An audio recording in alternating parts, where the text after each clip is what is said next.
Hello. Welcome to the Falling for Learning podcast. I am TD Flinaw. This is episode 77. Today we have a special guest.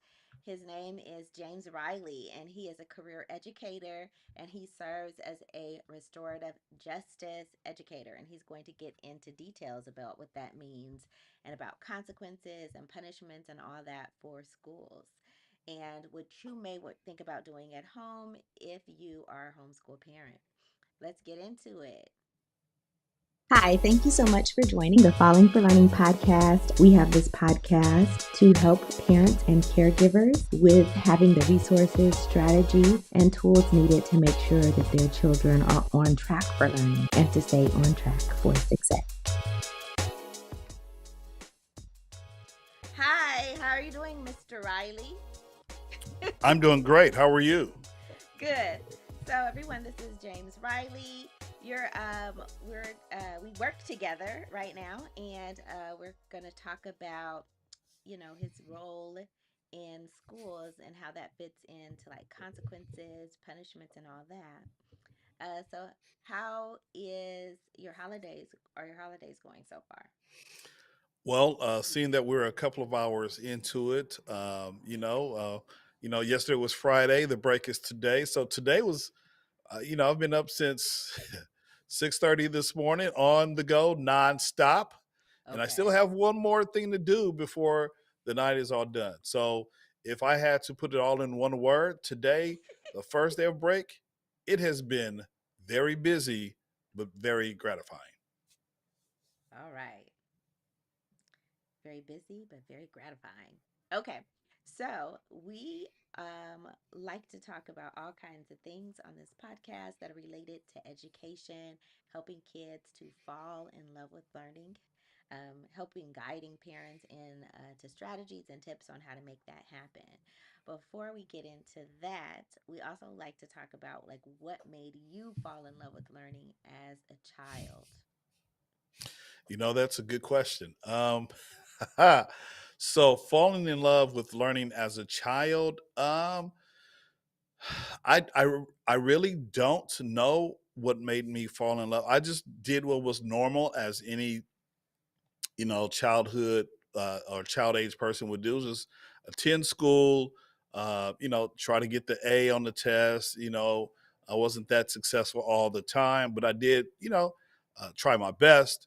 I listened to my teachers, followed instructions. I was one of those dudes who was just, kind of, walking by the line and just doing what I was supposed to do, because I know that mom and the family wanted me to do well. And so I gave it my all.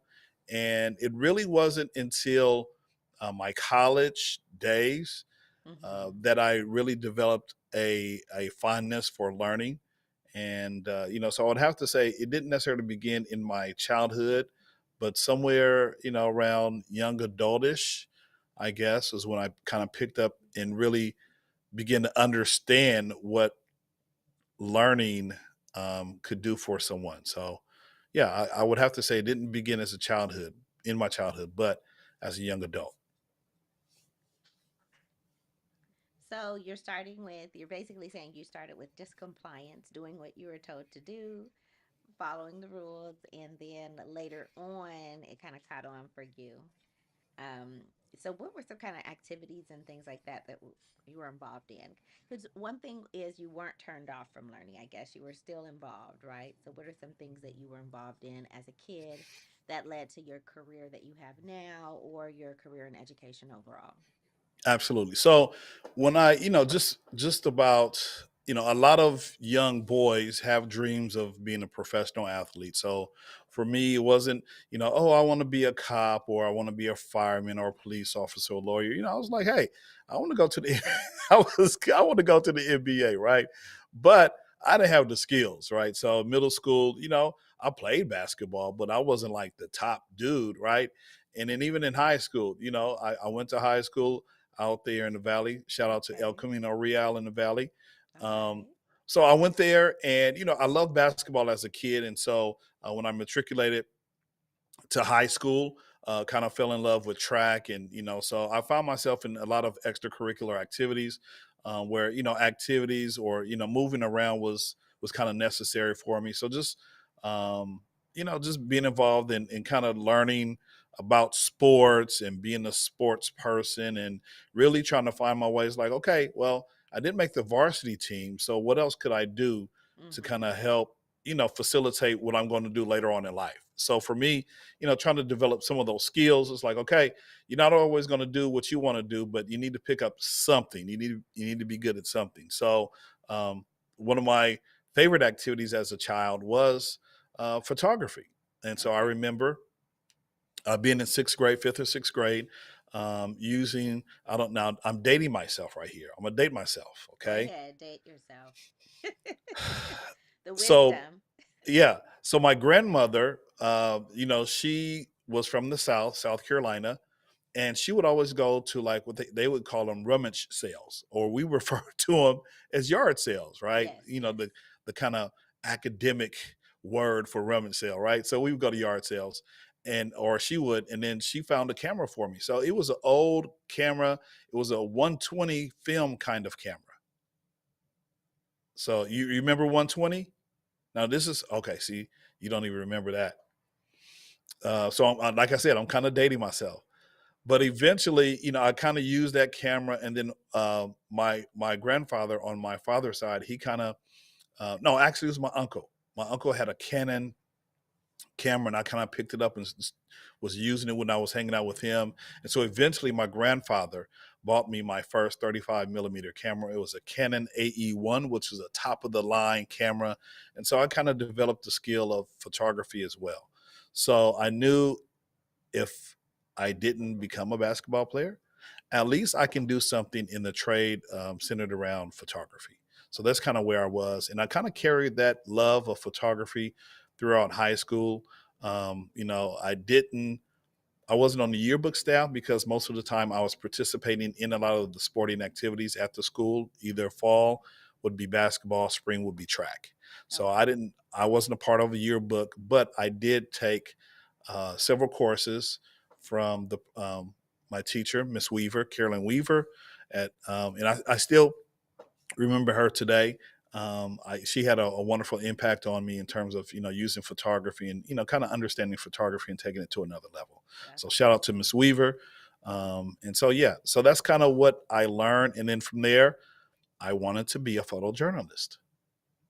So you talk about coming out of high school and figuring out what I wanted to do. Well, the most important thing that seniors do when they graduate high school is they go to college. Well, for Mm-hmm. me, my mom, she didn't necessarily go to college. My dad, she did attend trade school, but my dad, he went straight into the Air Force. So, for them, and then for a lot of, my grandparents, I was the first kid to kind of go to college. So for me, it was a big thing. And so I figured, okay, I didn't go to like Michigan State or UCLA. I just went down the street. I went to El Camino College over Okay. in Torrance because I was not ready. All right. I wasn't ready, didn't understand, didn't really have anyone to kind of tutor me along the process in terms of taking tests. And, it was just, okay, let's graduate high school and then figure out what's next. So for me,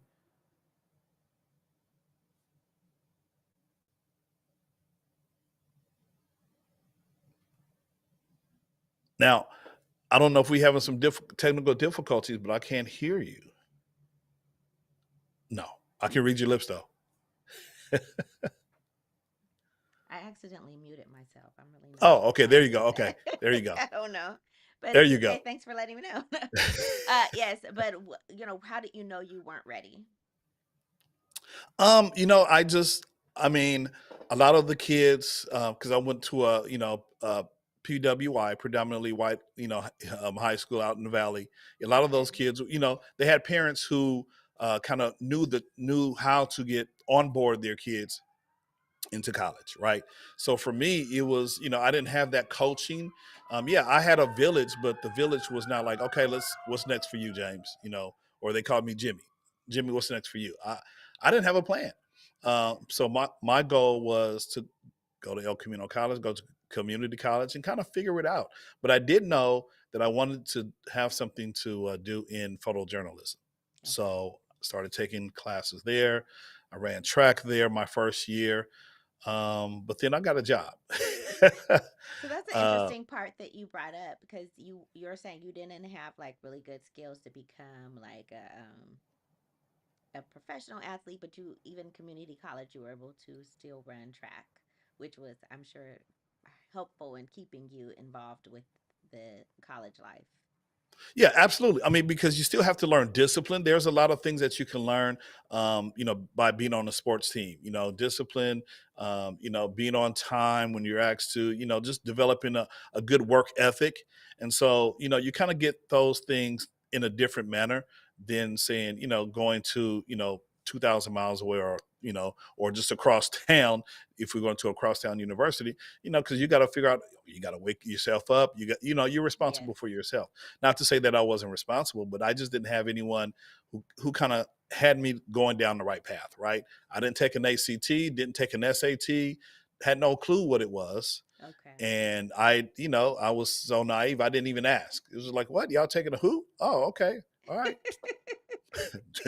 Peace, do your thing. I had no clue, which is Right. why Interesting. I figured the community college would be a great way for me to kind of, have a good understanding, develop some skills, and then, just kind of use that. And, that's what I did. So eventually I got the AA degree by attending, El Camino College, matriculated over to Long Beach State. Again, I'm working, so I'm putting myself through school at this point. Mom is not paying for me. Mom has moved across country, taking care Mm, of her parents with okay. Alzheimer's.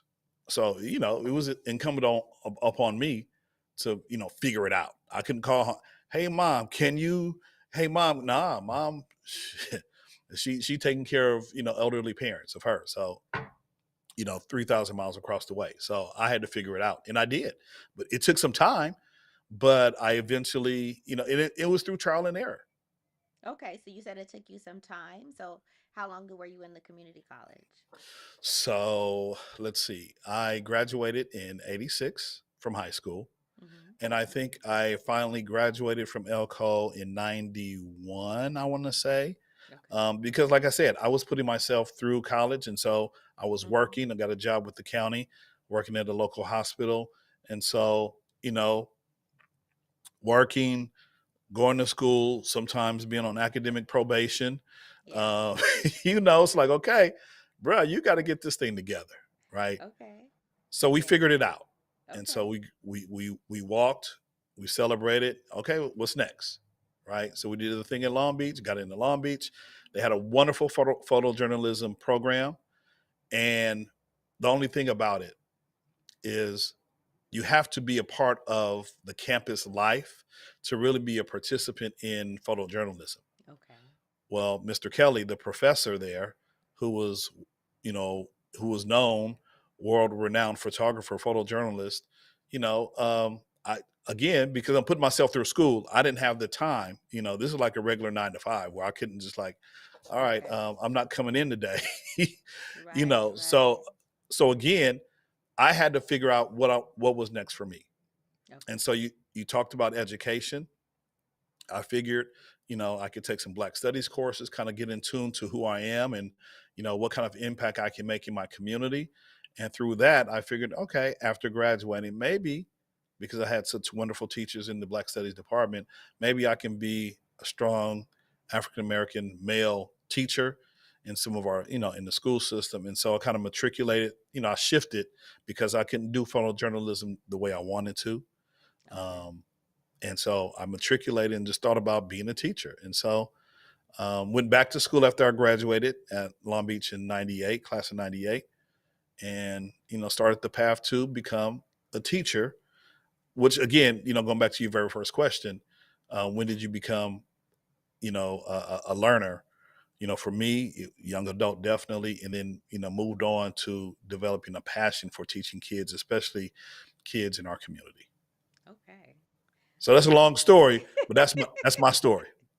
All right. So we're going to take a quick break um, for our sponsor, and then we're going to get into what you're doing in education now. Absolutely.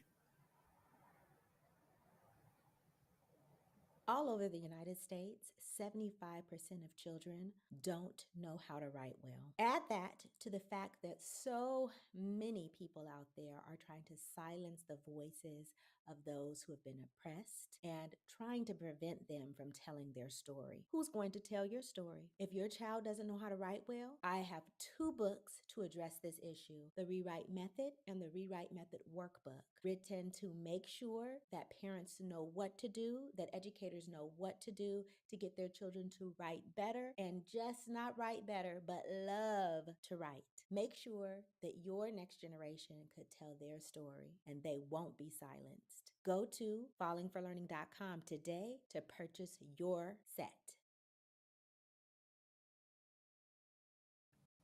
Okay. All right, so we're back. We were hearing about, your journey to become an educator, and you now are taking us to the part where you are an educator. Tell us how long you've been teaching and what your current role is. So I have been teaching since 1998. So what's that, about 24 years, 25 years maybe? 26, almost Okay, 27. see, there you go. 26. I know it's somewhere over there. I lose track. 26 years. Um, so primarily working in the South LA area. Started out as, and maybe you can identify with this, or maybe some of your listeners can, especially if they're teachers, they can identify with the emergency permit or emergency credential, or So I did that series of tests. You gotta pass within 5 years. So because I was putting myself through school, by this time I was newly married. I was married in '97, started working in '98, the summer of '98, at one of those schools where you had year-round schools, right? You remember Yes. year-round schools? Mm-hmm. So I started there year-round, and just going through, trying to understand what a teacher looks like. Should be teaching and everything. So it was definitely different, but I liked it. I think I made an impact on the students who Yeah. sat in my class. Again, back then I had about anywhere from 28 to 32 kids in the classroom. I primarily taught fourth. My first year, I taught fourth grade. Okay.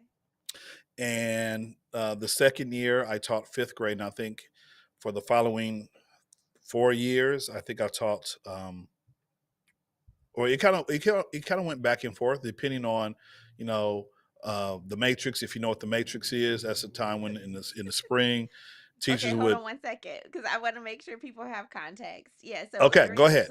during the time that he's referring to, there was like a teacher shortage. Where there's often a teacher shortage, but Always. the teacher shortage was so bad when Mr. Riley began, that basically, as long as you had a bachelor's degree, you could become a teacher. And that's what he means by emergency credential. So they let him teach as long as he did a couple of things, just a few things to be eligible to be emergency credential. Basically, you are also saying that you're going to work towards getting your credential during that time. So he was teaching without any experience as a teacher, just a desire. And there was a need. Absolutely. Yeah, so Yes. that's where he was coming in. And then with elementaries, if you're not clear about that, in elementary, basically everyone has the same credential, right? So um, kindergarten through fifth grade teachers, you could get pushed, matrix, or according to seniority, you could get pushed from one grade level to the next, anywhere from kindergarten to fifth grade. Of course, there's some variations if they're special day class teachers, but if you're K through 5 regular teacher, you can be moved anywhere between kindergarten through fifth grade. So everyone's kind of like in a way competing. They all have the same credential. So just some background. Go ahead. Well said. Well said. So imagine this: you're working, 7:30 to 3, and then I'm heading back out to Long Beach State. I'm heading back out because they have a teacher program. So with the emergency credential, they say, hey, you know what? You can work as long as you're working towards your credential. You got 5 years. You got 5 years to get your credential. So back to Long Beach, I think their program was maybe 2.5 years, or just whenever you complete it, just as long as you complete it, because sometimes life does happen. Mm-hmm. and things get in the way. But luckily for me, I had another friend, my wife's best friend. Uh, she basically we went out there at the same time, so we would roll out to Long Beach. Sometimes I would drive, sometimes she would drive. We enrolled in the same classes, and we actually got our teaching credential together, so that was cool. um, so yeah, mostly upper grade, and then after the 5 years, um, I moved over to an independent charter school, Okay. and so which was like the cutting edge. So here in LA, there was a program, or there's a program called Academic English Mastery Program, Yes. or commonly known as AMP. So a few of the uh, basically there was a charter school centered around using that pedagogy that AMP used or was using, trying to teach in the different schools. Well, Yeah. some of the administrators of this charter school kind of came out of that office at LAUSD, put a charter together. And so we began, I was one of the founding teachers of the Culture and Language Academy for Success, or we called it short CLAS, CLAS, Mm-hmm. Culture and Language Academy for Success. So I worked over there for a while. Worked as the fourth grade teacher because I love technology. They needed a technology person. Worked in Mm-hmm. technology for a number of years, and then afterwards, it's like, you know what, this is great. Um, Maybe I need to go back to the district, and so went back to the district. Oh no, I'm sorry. Let me back up. Let me back up. During that same time, I was also working on my master's degree in educational technology because this school was developed basically on Apple's one-to-one device to student ratio. So each student had their own laptop. Now this is before, Okay. Ahead of its this is time. this is Yes. way ahead of this time.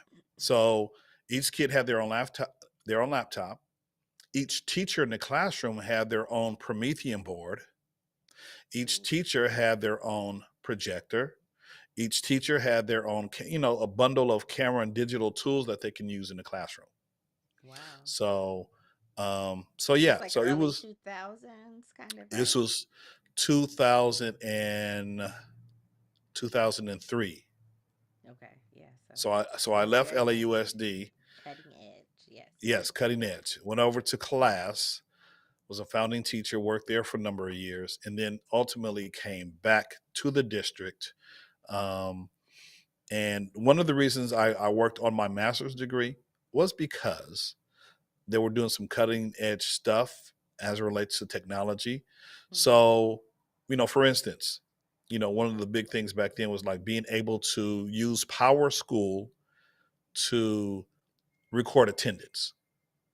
Right now, we do it like we use mices, right? Yeah, before the paper and pencil. So this is a little bit before that. Yeah. So that was very cutting So it edge was back then. very interesting. And so going through all these different pathways and avenues, with teaching students from fourth to fifth grade, beginning my teaching career, um, in LAUSD, teaching at class, being a founding teacher, being a technology advocate, and then, um, just, matriculating back over to the district. I found myself in different spaces, different areas. I mean, I've taught everything from kinder to eighth grade because class went up to eighth grade Mm-hmm. eventually. So it did start out as a K-5, and then eventually it expanded to middle school. Yeah. So I've taught everything from kinder to eighth, either self-contained classroom or as a technology advocate, or what they called us at class, student advocate, which is basically a different name for just a teacher, right? Okay. So we're doing some cutting edge stuff. So I've been in a lot of places. I've done some long-term sub assignments because I could tell you, 2009 what happened. There's a lot of cutout, a lot of layoffs and everything. Mm-hmm. Yes, and so I was victim of the Okay. layoff because I was newly back to the district, and so I had to, Yes. again, Mr. Riley had to figure it out. But Okay. but through all that, I still did not leave my passion for learning. And so I think that's kind of what the focus of your podcast Yeah. is. And then thinking You know, about like how we could support parents. And one aspect of your current job is your what's your official title right now? Restorative. so yeah, so before I talk about the restorative justice teacher for the now going back to 2009, so a couple of years after that, um, one of the teachers was unable to fulfill her job duties at a school. So I had a long term sub assignment in this class, and then one of the coaches were like, "Hey, maybe you should be. You're pretty good. You're pretty patient with these little kids." And now, mind you, these were, and I had never had experience working with special education students who Mm-hmm. were preschool. So they were between the ages of 3 and 5. They were Okay. on the autism spectrum. So for me, very first time, it was about 7 kids. I had a couple of adults in the classroom. And the good thing about this class is they went home at 11:30, right? So, Mm. or 11:30, 12, but they weren't there a full day, right? So, the coach came in, hey, you should be good for this. Okay, great. So then I had to go and get a special education degree for early childhood special education. So for the previous 10 years, that's what I was doing, working in a preschool comprehensive classroom with students with autism between the ages of 3 and 5. So even though I was working at our current school, I found myself disconnected a little bit because a lot of the things that I did in my classroom, um, a lot of the things we would do in staff meetings and, it just, or professional developments, it just didn't apply to me Yeah. because I'm 3 to 5, ages 3 to 5 on the autism spectrum, preschool kids, right? Yes. So, your current role now, I you're got you. being a restorative justice teacher, Absolutely. and what kind of ideas or strategies can you talk to? Like, well, first of all, tell us what it is, and then we Yes, can talk about how people could apply that either with what they do at home with their kids, or as they are just guiding their kids as well as they absolutely. go to school. So this year, we had a vacancy at our school, and they closed my classroom down. So the classroom program where I taught, it doesn't exist anymore at my school site. So for Oh, I me, see.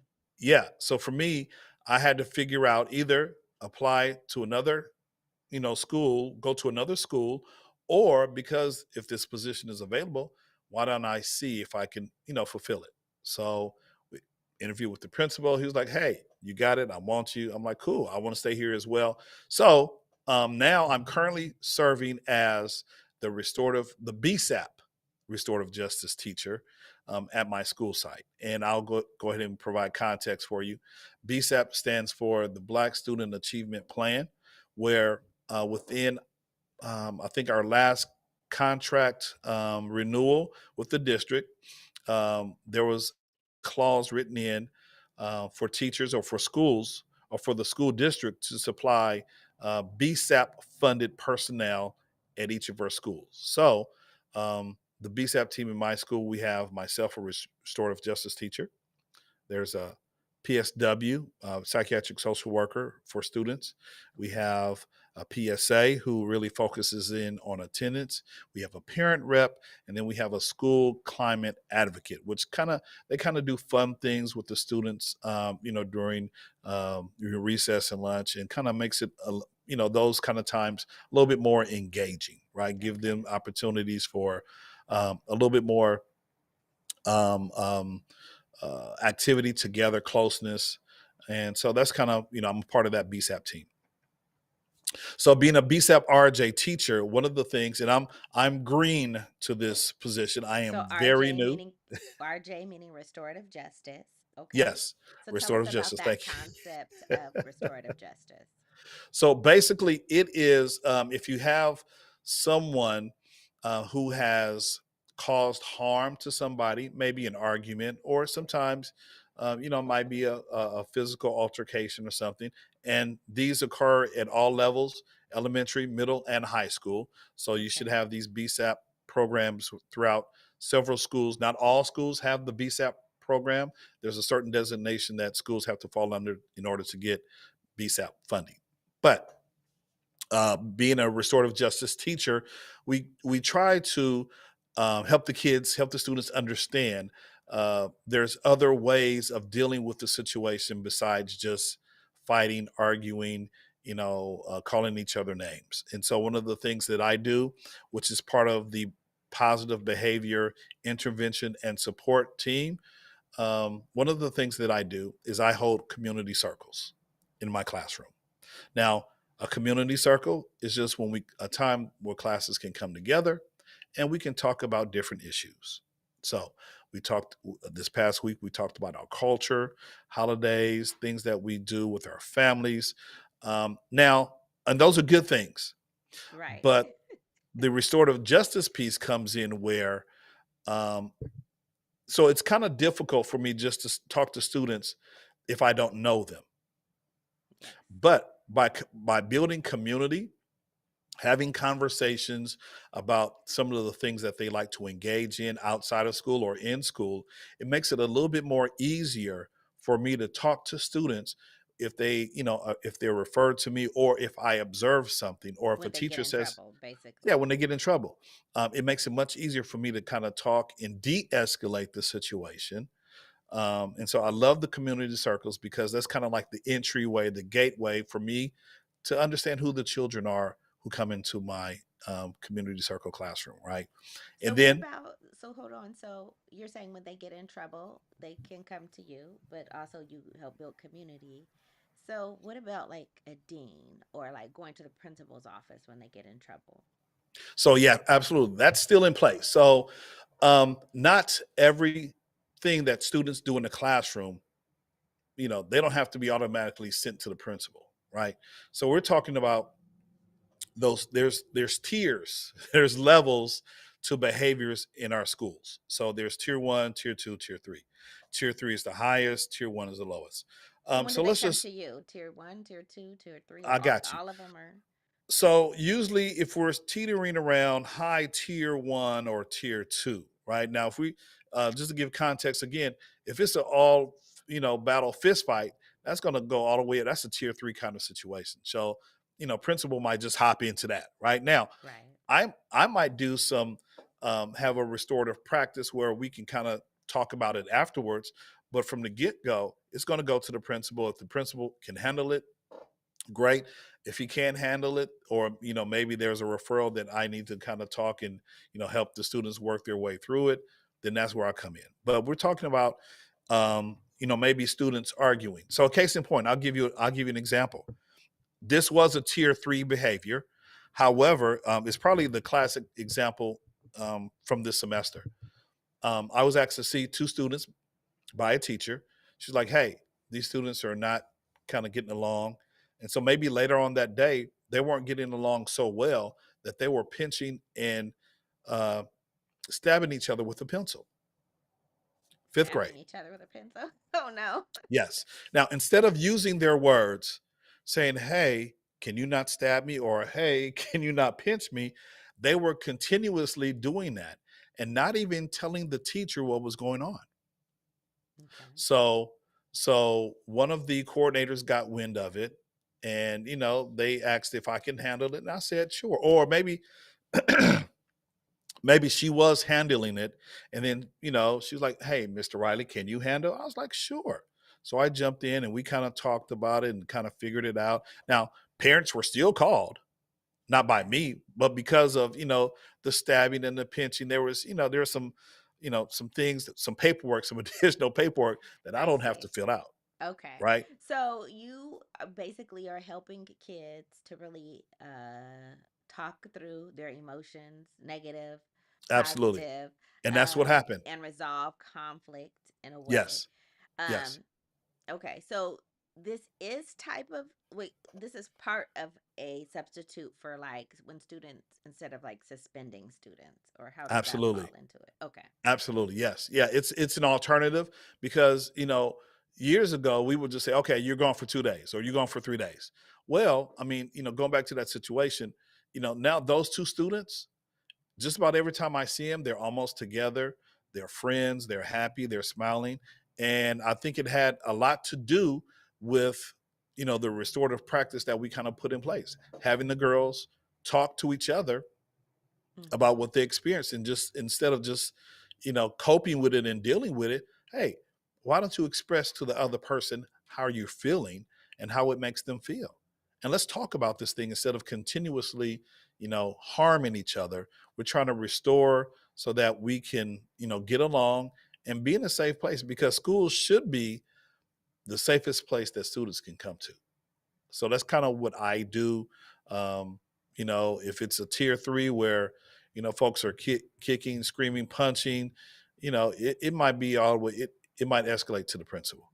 But if it's something where I can intervene and I can talk and, have a situation where we can share, boys, girls can share, then that's fine as well. So that's kind of part of what I do, being a BSAP restorative justice teacher at my school site.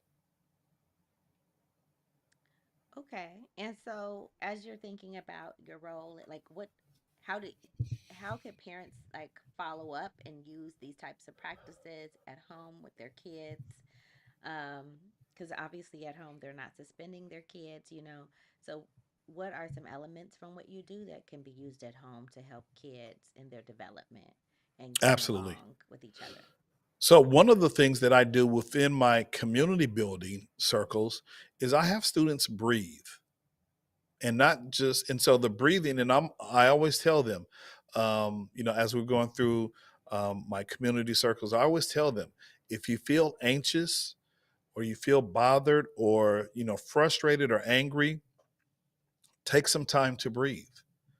Try to de-escalate the situation yourself instead of just going all in. Make sure you can calm yourself down, right? And then if you can calm yourself down, then maybe some of the negative behaviors that might come up, let's say siblings are hitting each other, right? And even parents can practice this. They can practice this with their kids. Let's take some time to breathe, calm Mm-hmm. down.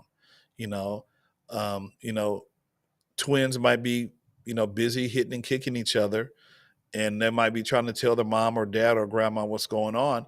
Like, hold on, we need to just breathe. you know, we need to calm down, and we need to get all sides of the story. Okay, Johnny, tell me what happened. Is this what happened, Billy? Okay, now, what could have been done to not be in this situation? Asking those kind of restoring questions, or instead of, hey, you know how black parents can be, or I mean, how parents can be, but you know how black parents can Yes, be. Boy, yes. you better sit yourself. We'll get right into it. But no, that's an opportunity for parents as well to kind of practice some patience, kind of breathe, figure it out. And even if you have to separate, kids who are acting crazy or off the wall, separate them, instruct them to kind of calm down, do some breathing. There's tons of breathing methods to kind of calm you down, de-stress, de-escalate. And then once the de-escalation has happened, maybe we can have a restorative conversation to kind of help build each other up, instead of just saying, boy, you better go to that corner before I get my So there's some ways to deal with it in a more productive way, and then Absolutely. also it sounds like some practice for healing or like trying to mend the relationship afterward. I think. Yes. Yes, because you want to make sure that some kind of mending is taking place. Now, I've had a situation again where two girls were in the PS, the school based PSA. She was in there. We're talking to two girls, and they were going back and forth.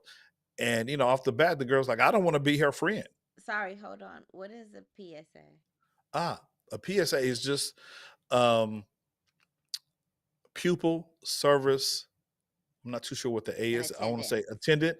So basically, they help take care and monitor attendance at schools. Okay. So we were there because I'm talking to two girls. I want to make sure I have somebody else in the room Mm-hmm. with me. And actually, I think she brought the two girls in to me so we could kind of deal with the situation together. So at the beginning of the conversation, one girl was like, "Huh, I don't want to be your friend," but by de-escalating, talking about what happened. The needle had moved near the end of our conversation to say, she said, I don't mind being her friend, you Okay. know. So you kind of take what you can get, and so going from I don't want to be your friend, to I don't mind. I think that's a win situation. Yeah, for sure. Because And so again, people just hold talking, grudges. They do. Kids can absolutely, hold grudges, and absolutely. like you said, if they get suspended, that doesn't mean that when we come back to school that we're not still going to have more conflicts because we just got in trouble, but that didn't solve what happened between It us. did absolutely. I mean, the problem is still there. And when was the time that they had an opportunity to talk to one another if they're suspended? Yeah. So suspension shouldn't be the first thing that we jump to. We're trying to repair because ultimately they're going to have to see each other, especially if they're in the same classroom. They're going to have to get True. along and figure it out. And so part of my job is to help them come to an understanding where if something happened, let's acknowledge what happened. How does each of the people parties feel about it? And what can we do? What can we put in place to make sure that it doesn't happen again? That's good. We're going to end here. We really appreciate you coming and talking to us about all the things, like your journey through education. And obviously, parents and caregivers can take some tips from that. Sometimes kids aren't ready to go to community college right away. Not community college, but to the 4 year university. That doesn't mean that they're not going to get to getting that 4 year degree later on and having a really wonderful career. But also like things that can be done ahead of time to help them think about the SAT, prompt them for certain things, and then just how the career unfolds in different ways, right? You want to be an athlete, you have to figure out like, okay, I don't have the skills, what can I do that's close to it, and then ending up um, going into teaching because you had an alternative path to from journalism through your working and family man, got married and all of that. So it was great to hear from you and to share your information. um can you tell us about what you have going on, because you have like a show as well, right? And where can people watch your show and learn more about you and the services you offer? Absolutely. Well, first of all, I just want to say thank you for allowing me to come on and rant and kind of share my story, my unconventional story. I'm not too sure if I met the mark in terms of what you wanted, but hopefully your listeners and viewers will find some value in what we discussed today. Kind of listening to me and sharing my story. So I am a I'm I'm a baby YouTuber, I guess. So people can find A me. baby YouTuber? No, I have Okay. I I mean, have a call couple of yourself what channels. you want. Go for it. Yeah, yeah, yeah. Uh, Only reason I say, because again, family time, I have to fit in where I can get in, and so I have a couple of different ways that I'm on YouTube, and so one of the ways I my release, my give back to the community is I am a football high school commentator for my sons. All three of my sons, they attended a charter school out here and they play football. And so every Friday night, well, football season is over for high school.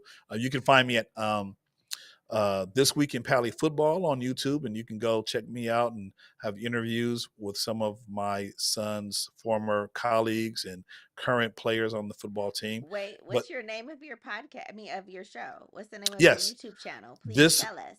absolutely This Week in Pally Football is one. Okay, this week in Pally This Football. Week in Pally Football is one. But my main channel, if you type in on YouTube, Mr. Riley's World, you will see a plethora of stuff. You'll see a plethora of things.